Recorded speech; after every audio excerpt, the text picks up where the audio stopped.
राज्य निवडणूक आयोगाची आज दुपारी 4 वाजता पत्रकार परिषद होणार आहे। आगामी निवडणुकांची घोषणा होण्याची शक्यता वर्तवली जाते। 3 टप्प्यात निवडणुका जाहीर होण्याची शक्यता आहे। 3 टप्प्यात निवडणुका कशा होणार पाहूयात ग्राफिक्सच्या माध्यमातून।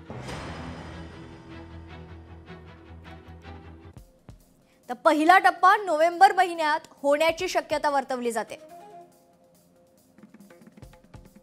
दुसरा टप्पा डिसेंबर महिन्यात होण्याची शक्यता आहे। तिसरा टप्पा जानेवारी महिन्यात होण्याची शक्यता। तर पहिल्या टप्प्यात कोणत्या निवडणुकांची शक्यता आहे त्यावर देखील नजर टाकूयात। नगरपालिका, नगरपंचायत,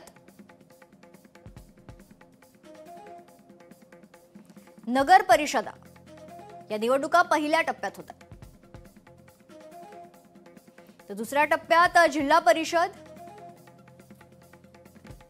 पंचायत समित्या। तर तिसरा टप्पा हा खरं तर जानेवारी महिन्यात होण्याची शक्यता आहे। तिसऱ्या टप्प्यात महापालिका निवडणुका होण्याची शक्यता आहे।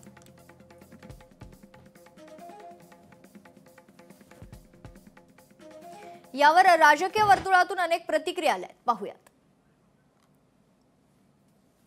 मतदार याद्यामधला घोळ संपला पाहिजे। निवडणूक आयोगाने फक्त स्थानिक स्वराज्य संस्थांना निर्देश दिलेले आहे की डबल टिबल मतदान असू नये याची खबरदारी घ्यावी, परंतु हे काम निवडणूक आयोगालाच करावं लागेल। स्थानिक स्वराज्य संस्था फक्त मतदार यादी फोडण्याचं काम करतात, मतदार जोडण्याचं काम करत नाही। मतदार याद्या ज्या सदोष आहे त्या सुधारित कराव्या ही आमची मूळ मागणी आहे आणि मला असं वाटतं ती मागणी निवडणूक आयोगाने पूर्ण करण्याची आवश्यकता आहे। ती जर नाही नेली त्याच्यामुळे नवीन प्रश्न निर्माण होतील। निश्चित त्याच्याविषयी काय पावलं उचलायची, या निवडणूक आयोग काय भूमिका घेतं संध्याकाळी, याच्यानंतर आम्ही हे ठरवू। आत्ताच काही बोलणं चुकीचं होईल।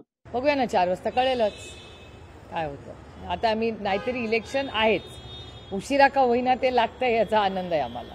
2-3 गोष्टी आमच्या मोर्चानंतर झालेल्या आहेत। एक तर सगळ्यात महत्त्वाची गोष्ट की काल दुबार मतदान आहे या राज्यात हे सत्ताधारी पक्षांनी कबूल केलेलं आहे।